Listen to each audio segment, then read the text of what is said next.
Kamin najiraachiste akkamiin darbee abbaa.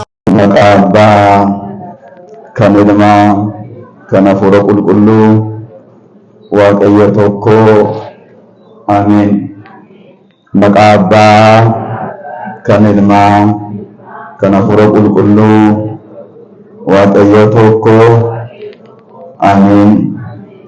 Samii irra jiraata ture gara biyya lafaa dhufee Maariyaam durbarraa dhalate. Biyya lafaarra naanna'ee barsiise. Du'ee du'a mo'ee ol ba'e.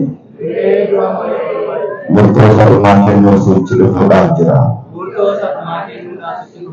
Galanni maqaa isaatiin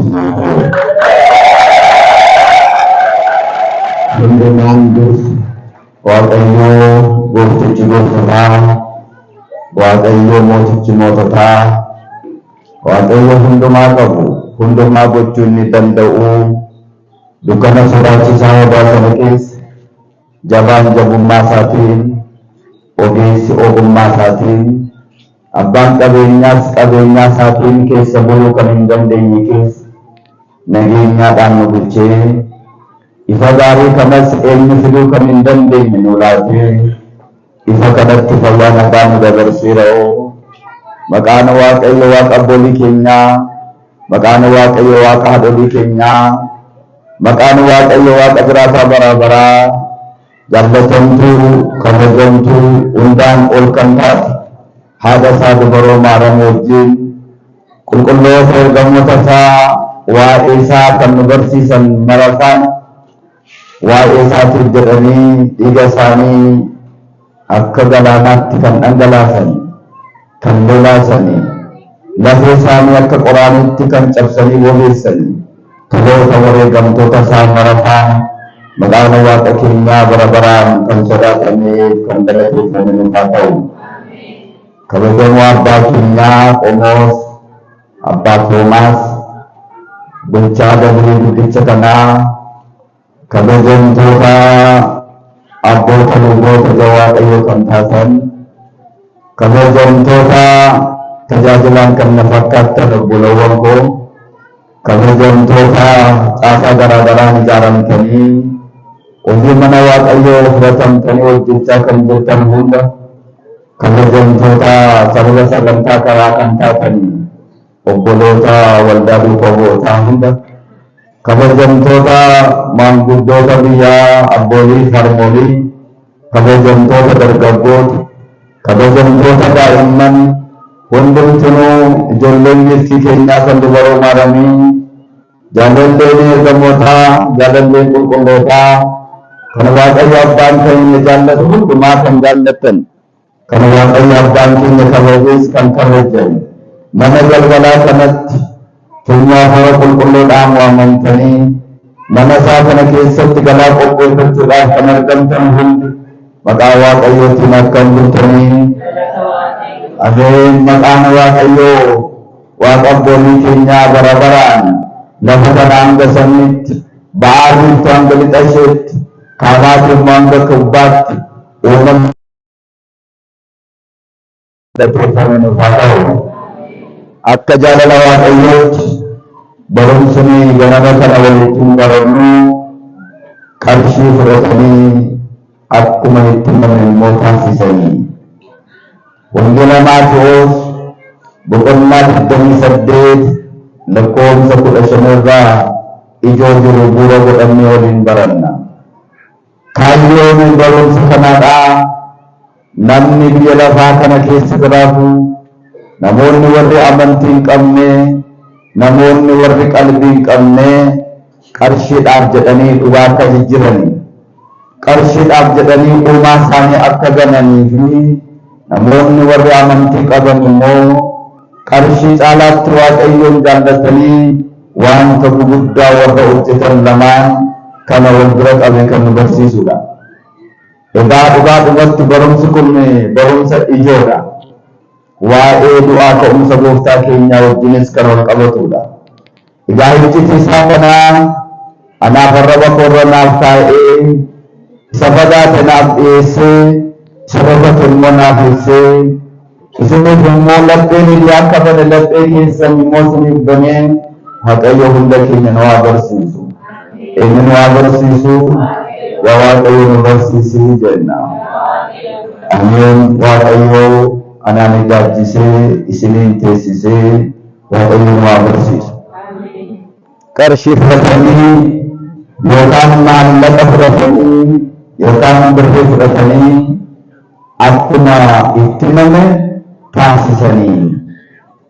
Jecha cimaa kana kan barreesse qulqulluu Maatiyoosidha.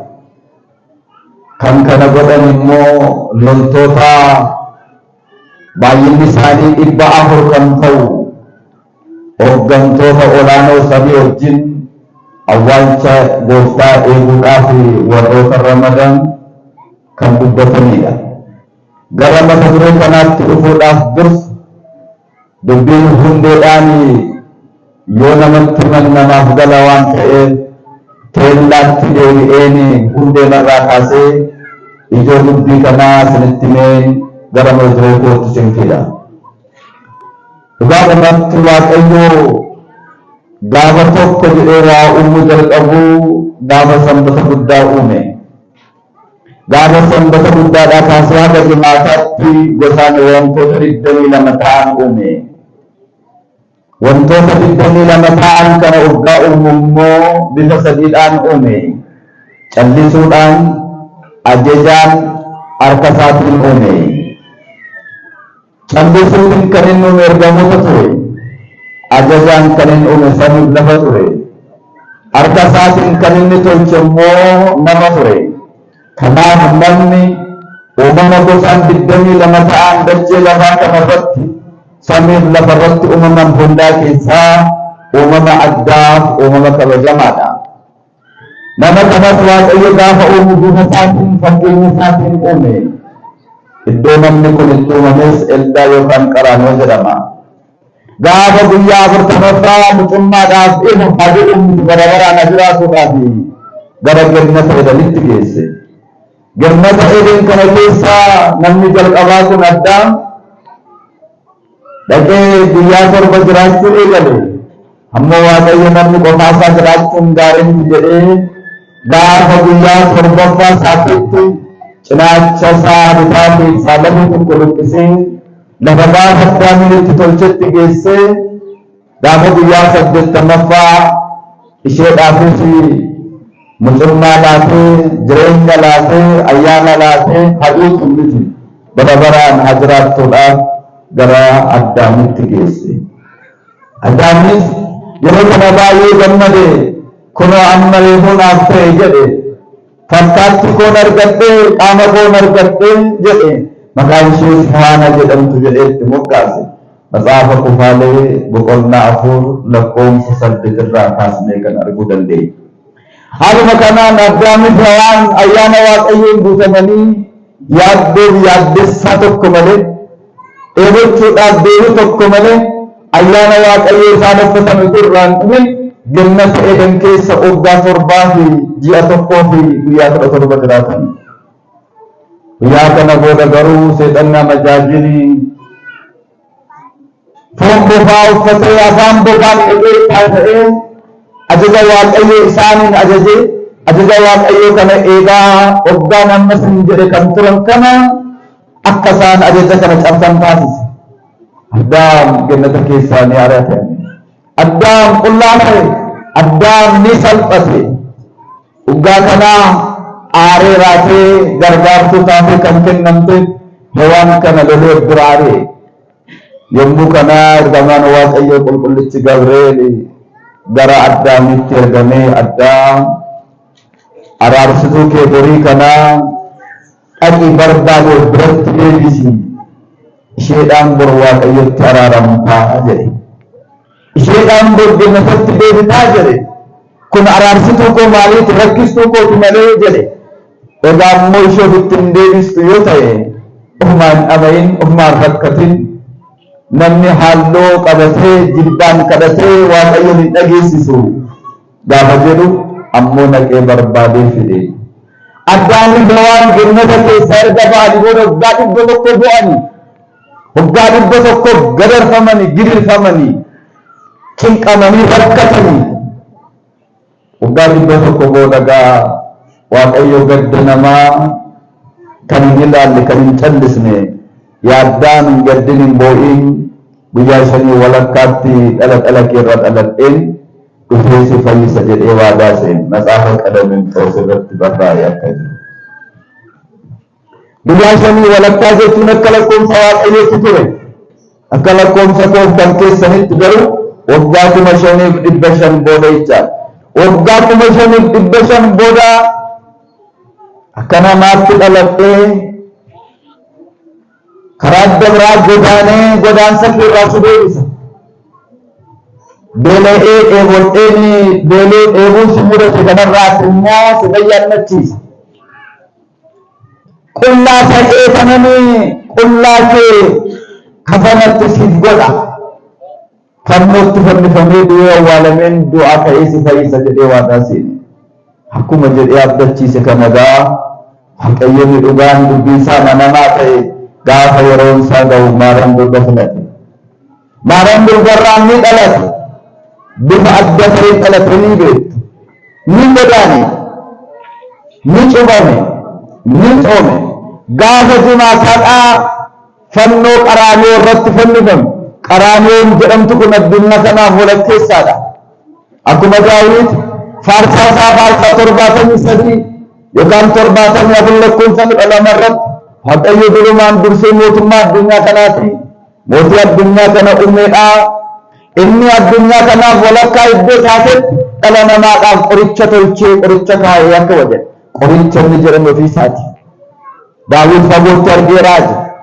Fannoo irratti fannifamee qoricha addunyaa maraaf ta'e walakkaa sanarraati gara kaabaatti gara kibbaatti gara baatti gara lixaatti akka fayyinni jalaan taasisu. Galanni maqaa isaatiif haa ta'u. Egaan qaraaniyoon kun lafa gaafa addaanitti tolfameedha. Lafa gaafa inni itti awwaalameedha. Achitti dhufee fannoo isaa dhaabbate. Maaliif jennaan warri wangeela barreessan arfan isaanii iddoo ullee mataatti Golgootaa qaraaniyoo iddoo jedhamutti fannoo isaa dhaaban akkuma jedhu ulleen mataa sun kan addaan turte. Egaa gaafa jimaataa sa'aatii 12tti fuula Phiilaaxoositti dhiyaate. Sa'aatii 3tti murtiin du'aatti kenname.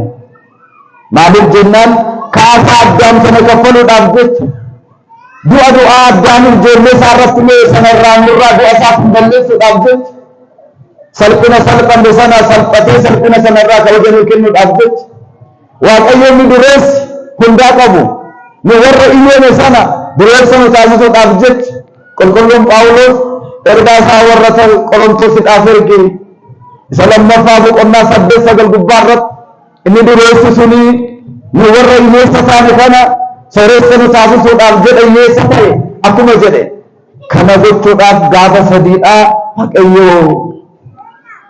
hundumaa gochuu danda'u Bitootessa 27 gaafa jimaataa sa'aatii 3 irratti murtiin du'aatti murtaa'e. Sa'aatii 6tti fannoo irratti ol baasanii fannisan. Sa'aatii 6tti yeroo fannoo irratti ol fannisan kana ajaa'iba gurguddaa 7tu godhame addunyaa irratti. Fannoo irra dhaabatee jecha ajaa'iba 7 dubbate. Fannoo irraa gara samiitti, fannoo irraa gara fannoo irratti, fannoo irraa gara lafaatti. Sa'aatii 9 gaafa ta'u qaama lubbuudhaan gara seenitti gadi deemu. Warra Si'ool keessatti hidhamanii jiran addaan ijoollee addaan mara dhageenyi siraachotti lallabe. Qulqulluun Phexros ergaa isaa keessatti gara warra mana hidhaa jiranii gara Si'ool deemee warra hidhaa jiran sanatti misiraachoo lallabe akka jedhe. Misiraachoon sun garuu maal kan jedhudha? Dhugaadhumatti ijoolleen ta'u haydoodhaa misiraachoo gaafa sanaa beekti. Abboota keenyarraa barannirra waan ta'eef misiraachoon gaafa sanaadhaa kanaan dura baay'ee kadhataniif baay'ee boossaniif baay'ee qoomsaniif kadhannaan keessan borichi keessan abidda Si'ooliin si baraaruu hin dandeenye amma garuu kadhannaadhaaf ka'a kadhattanii ni dhageessifattu inni kaasaa isinii kaffalu kunoo ilmi Waaqayyo jiraataan ani dhufeera ani Waaqayyo keessan dhufeera waadaa isinii seene sana raawwachuudhaaf dhufeera ka'a jedhe. Waaqayyo yommuu kana dhiifatamanuu godhikaa jedhani. Yommuu sanaa nagaan siniif haa ta'uu jedhe Waaqni nagaadhaa dhala namaa nagaa dhabeefi dachee nagaa dhabde kanaafi uumama nagaa dhabe kanaafi nagaan siniif haa ta'uu gaafa jedhu nagaa Waaqayyoo gonfatanii Si'ool keessaa yaa'ani. Galanni Waaqayyootiif haa ta'u. Kunneen jennaan gaafa jimaataa sa'aatii 9tti. Sa'aatii 11 gaafa ta'u jaalallee isaa warri ta'an Yoosef Niqoodimoos keessumatti Yoosef namni jedhamu kun hayyuu beekamaa, sooressa beekamaa, hayyuu seeraa warra Faarisootaa kan ture. Halkan naqee boonfaadhaa kan baratee kana amane. Gaafa hundumtuu dhiisanii dhaqatan, gaafa hundumtuu ganan sana inni garuu Phiilaaxoos bira deemee xaliyaa yamaa gaafatee fannoo gooftaarraa fannoo isaarraa foon isaan gadi buusee owwaaladhaa naaf iyyami jedhee dhaqanii boolla haaraa kan Yoosef namni biyya Armaatiyaa ofii isaatii qopheesse keessatti owwaalanii galanii ayyaanni qannoonni anganni namoota callisanii hin teenye amma immoo akkana jedhaniini gaafa guyyaa 3 booda nan kaa jedheera. Garuu barattoonni isaa fagaatanii inta akkam jenneef nuuf iyyan loltuun yoomadi awwaalcha gareen chaappeessina loltuun immoo akka isaan eegan taasifna loltuu kana afaan ammoo hooggantoota 3 nu yoomadu jedhanii gaafatanii jedha. Akkuma jedhanii loltuu 400dhaan awwaalicha eegsisanii hooggantoonni olaanoon 3 dukkarra deemanii gaafa jimaataa sa'aatii 1 kaasanii awwaalicha eeguu jalqaban jechaadha. Jarana amma kana baay'achuun isaanii karaa dabaraa ulfina guddaa inni qabu, kabaja inni guddaa qabu, guddina guddaa inni qabu agarsiisa. Namaaf hin galle malee Iyesuus Kiristoos Waaqayyoodha. Iyesuus Kiristoos Alfaa Omeegaadha. Iyesuus Kiristoos hundumtuu isaan kan ta'edha. Isa malee kan ta'e tokkos hin jiru. Inni fedha isaatiin du'uu dhufe, jaalala isaatiin gara biyya lafaa dhufe, kaasaa keenya kaffaluudhaaf dhufe, du'a isaatiin du'a keenya balleessuudhaaf dhufe. Wangeela Yohaannis boqonnaa 10 lakkoofsa 17-18 irratti ani lubbuu koo hoolota koo fedha kootiin laadha. Fedha kootiin immoo deebisee fudhachuu nan danda'a. Namni na dhorka tokko iyyuu hin jiru akka jedhe. Inni Waaqayyo hundumaa gochuu danda'udha. Wanti isaaf dadhabu tokko iyyuu hin jiru. Garuu isaaniif kun hin galle. Maaliif dhufe akkamiin hin galleef? Waadaa addaamiidhaaf seene sana raawwachuudhaaf dhufe malee inni Waaqayyoodha. Kaasaa kana kaffaluu kan danda'u immoo yoo Waaqayyo ta'e malee namni biraan hin jiru. Sakanas akka raawwachuudhaaf jiru dursee barsiisaa fakkeenyaanis barsiiseera hoo isaaniif garuu hin galle. Amma garuu loltuu 400 ramadanii awwaalcha isaa immoo chaappeessanii akka eegamu taasisanii. Inni garuu akkuma jedhee dubbate sana gaafa sanbata guddaa gaafa guyyaa 3ffaa halkan walakkaa dhagaa narraa kaasaa chaappaadatti chaappeessan narraa ciraa kafana narraa hiikaa utuun jedhini humna waaqummaa isaatiin du'a keessaa ga'e galanni maqaa isaatiin haa ta'u. Yeroo humna waaqummaa isaatiin du'a kana keessaa ga'e loltoonni eegumsaadhaaf kaa'aman suni mataadhaan galagagalani. Meeshaan isaanii iddoo biraa bu'e humni isaanii dandeettiin isaanii ittisuu hin dandeenye. Kan nama raaju lubbuun garuu keessaa hin baane ijaan ni ilaalu turani. Gabaabamaa tokko ta'e dubbachuu hin dandeenye. Laftiin kirkirte balaqqeessi addaatu ta'e taatee addaa ta'e hin beelletu ta'e kanaaf galagaggalanii fajajanii ciisanii. Galanni Waaqayyootiif haa ta'u jedhame galagaggalanii. Namoonni tokko yeroo faarfannaa faaruu baasanii faarfatan maal jedhu? Awwaala diigee dhagaa faffacaase dogoggora lakkisa akkas miti. Chaappaan sun hin ciramne, dhagaan sun irraan kaane, kafanni hin qabne akkasumatti humna waaqummaa isaatiin hin danda'a. mana cufamaatti seenuu hin danda'a. Gadameessa giiftii keenya maaramii maayitama dingilinaa isheetiitu hiikin akkuma seenee ba'e utuu maayitama dingilinaa kana hiikin hin danda'a. Mana cufamaatti ol seenee ba'e utuu cufuu hin danda'a. Waaqayyoon maaltu dadhabame? Barbaade dhagaa keessa seena, barbaade galaana keessa maaltu dadhabama Waaqayyoodhaaf? Kanaaf akkanatti ka'e dhagicha eenyutu irraa kaasiree ganama obboroo qondaaltonni ergamoota warri hoogganuu namaa qulqullicha Mikaa'eliin qulqullichi Gabri'eel oolmaa guddaa Waaqayyo kan uume maaramiin ni yemmuu fidalaadhaa ganama bariidhaan gara obboroo sanaa deemte jaalala guddaa qabdi gooftaarraa oolmaa guddaa ooleeraaf waan ta'eef oolmaa guddaa inni ooleef seexana gurguddaa torba jireenya ishee takaalaa ture san kan irraa ifatee baasee bilisa ishee baasee waan ta'eef oolmaan kun isheen dandeessifne loltuun sodaanne barii sana lafa awwaalichaa dhaqxe gaafa dhattu gara arguu hin dandeenye. Eenyuun agartee ergamoota Waaqayyo agarte maal fakkaatanii cabbiirraa kan addaa ta'e yaadeeffatanii fuulli isaanii kan akka bokokkaa ifu kan agarte. Isumaanii dhagaarraa galagalchanii ni tokko karaa mataa duraa awwaalicharra ni tokko karaa miilla jaraa awwaalicharra taa'ee argite. Bu'aaleen kuturte yaa dubartii manaa maaliif boossa? Gooftaa koo Yesuus Kiristoosiin barbaacha dhufe agartaniittu eessa jira nan fudhadhaa jette namatti tola baay'ee. Isa jiraataa maalii warra du'an keessa barbaadda? Inni akkuma jedhe dubbate du'a keessaa ka'eera. Kottu laal iddoo awwaalcha isaa duwwaadha. Kottu laal kafana malee waan jiru. Egaa akkuma jedhe dubbate sana dhaqii jaalallee isaatti himi. Dhaqee aantee isaa duuka booda isaatti himi. Kareera jedhi itti himi. Boolii duwwaadha jedhi itti himi. Sagalee misiraachoo kan ergamootarraa dhageera jedhi itti himi. Galiilaatti na arguudhaaf jirtu jedheera jedhi itti himi. Jarana yeroo jalqabaadhaaf waa'ee Kiristoos ni ergamootarraa barreesse. Kanaaf ergamoota jaallanna. Meeteellaatti deebi'aa. Wangeela Luqaas 1:26 akka dubaroo maaramiin durbummaadhaan ulfooftee gooftaanis kan lallabe ergamaarraa barreesse. Gaafa dhalate kan lallabe ergamaadhaan wangeela Luqaas 2 ergamootarraa barreesse waa'ee Kiristoos. Waa'ee godaansaa kan itti dubbate ergamaadhaan Maatewos 2 dhaqaa dubbisaa. Gaafa godaansi xumuramu deebii galli biyya keetti inni mucaa isaa ajjeesuu barbaadu du'eera jedhee kan itti dubbate ergamaadhaan. Gaafa inni du'aa ka'ees du'a keessaa ka'eera boolli duwwaadha jedhee kan lallabe nuti ergamootarraa barreesse.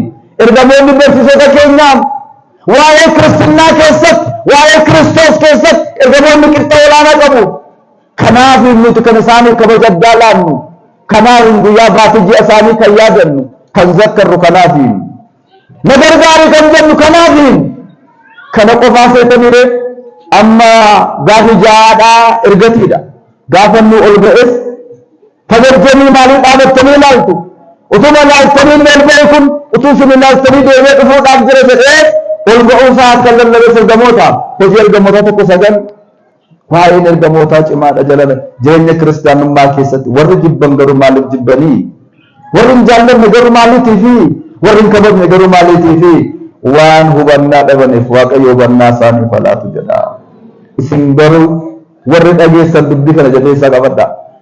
Dubbii jabduudha. Kana malees gaafa amma firdii sana laffaa dhufuudhaaf dhufee kennuudhaaf jira. Gaafa sana du'a keessaa kaafnadha. Gatii keessanii fudhadhaa kan jechuudhaaf jiru ergamaadha. Tokkoffaa Tasalonqee 4:14. Kanaaf ga'een ergamootaa lallaba waa'ee Kiristoos keessatti jireenya kiristaanummaa keessatti qixxee olaanaa qabu. Barsiisaa isaa kan hin kabajne baalagee ta'e malee namni dhugaan garuu barsiisaa isaan kabaja. Egaa Waaqayyo wannaaf ogummaa isaaniif laatu. Yommuu kana gaasheen achi deemtee dhaqxee kana agarte kana eenyutti himte? Yohaannis Phexrositti himte. Yohaannis dursee fiige gara awwaalichaatti. Dursee fiigee raatee gad jedhee ilaale. Maaliif gad jedhee ilaale? Maaliif cinga jechuusaatiif? Phexros immoo maanguddoodha waan ta'eef teellaadhaan suuqa deemaa dhaqee raateetu keessatti lafa dha'ee jedha. Maaliif keessatti lafa dha'e? Kafanichetu waan namni keessa jiru fakkaata waan ta'eef wanta Kiristoos keessa ciisee jiru fakkaata waan ta'eef yommuu kana diigee hiikee ilaale gaafa hiikee ilaalu garuu waan ajaa'ibaa irratti arge waan ajaa'ibaa maalinni ennaa jettani hafuura qulqulluudhaan hojii waaqummaadhaanii kafana sanarratti miidhaan namni isaarra ga'e rukuttaan namni isaarra ga'e madaan namni isaarra ga'e fakkiin isaarratti kaafamee arge gaafa diriirsu jedhana kafanni gooftaa sanarra seerti beektu amma biyya xaaliyaanii magaalaa tuuriin jedhamtu jirti fakkiin kun irratti kaafame fakkiin jalqabaadha kan gooftaan itti ka'e tokko asirratti inni tokko immoo gaafa tabba qaraaniyoo sana ol ba'aa jiru gaafa dhiigni sun fuula isaarra dhangala'aa jiru qoreen 300 isaan mataarra kaanee sigaritti boqoran suni gaafa dhiiga sana fuula isaa macheessee jiru sana durboota 86 harmoota 36 kiyaadhiifam boroniikaa kan jedhamtu carqii sana fuutee naxalaa ishee fuutee irra buufte maaloo fuutaa kiyaa xaaxuu jette gaafa xaatetti deebitu morma isaa ol fakkiin amma nu agarru irratti taamiriidhaan ka'ee argama.